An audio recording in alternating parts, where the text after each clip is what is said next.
Hello everyone. So in this video, I want to talk about one really important feature or one important thing that you need to learn if you really want to become a good Jira administrator. Now this is really important because a lot of people, a lot of new Jira administrators, or even experienced Jira administrators, they are not always sure about how to configure securities. So basically in Jira, there is a concept of issue security scheme. Now this issue security scheme is a way to ensure or to basically make sure that within a project, who can watch issues. Now by default, issue security schemes are not enabled. So let us say you have a project and you have given access to maybe a group or a project role. Always use project roles, by the way. Let us say you have a project, and in that particular project you have, let us say, a role called developers, and you want only the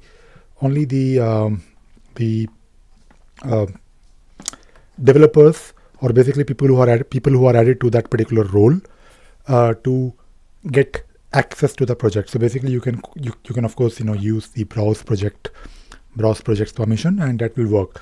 But within that particular project, you may have some sensitive issues.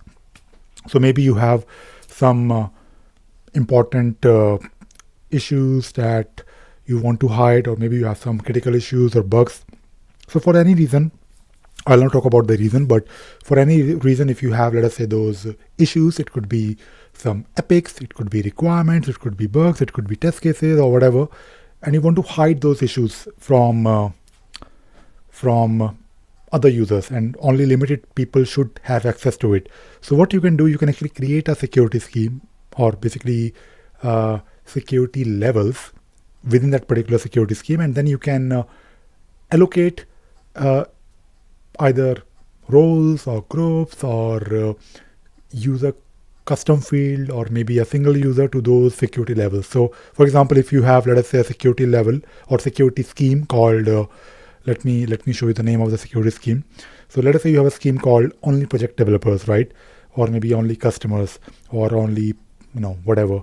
So basically you can actually allocate or basically assign or create these security levels. So the moment you have this particular security scheme assigned to a project, then based on the levels that you have configured in that particular project, or not project, but security scheme, you can actually then decide, you can actually let this particular security scheme decide who can have access to the issue. So when you create these security schemes and you assign it to a project, then you can also set some default behavior. For example, maybe by default there will be no security level assigned, or maybe there will be some security level assigned, or specific security level assigned based on the configuration. So if you have this configuration here configured, then it will actually help you a lot to basically make sure that by default, maybe you want some security levels to be assigned to your issues. So maybe by default your issues should be not hidden, but maybe you want to give some users right to modify or make sure that they had the ability to hide certain or change the security level of certain issues. So in this video, I don't really want to go in depth. I will, of course, I think I've made videos on this particular topic, but this is something that I wanted to cover and talk about, because this area is it can be a bit tricky for new Jira administrators, as I mentioned before. And if you are, let us say you are preparing for an interview, I guarantee you will get asked about issue security scheme because it is definitely confusing. People either use it not properly, or they are not really sure how to configure it. But if you learn how to master issue security scheme, then I think there are a couple of configurations in Jira that are definitely confusing. For example, when it comes to screens. So of course you have screens, then you have screen schemes, and then you have issue type screen scheme. So I always struggle to explain this concept in one go to people. I have to go through a lot of hit and trials. I have to make sure that I show them how it works, and it is confusing. So it's okay. We know it is confusing, and we spend a bit more time when we, let us say, train people. But the same thing also applies for issue security scheme, because you can configure it in multiple ways. You can also ensure that only some people, they have right to change the security level.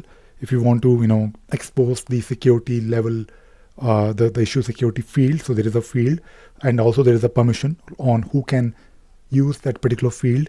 And if you have multiple levels, and if you are part of those multiple levels, let us say I'm part of level 1, 2 and 3, but my colleague is only part of level 1 and 2. So my colleague will only be able to set level 1 and 2, but not really 3, if he or she is not really part of level 3. So there are a lot of things that you need to learn about when it comes to issue security scheme, but this is an important area which you should definitely try to understand properly. And that is it. That is all I wanted to talk about today in this video. I hope you enjoyed watching this video and you learned something new. Thank you very much. Bye bye.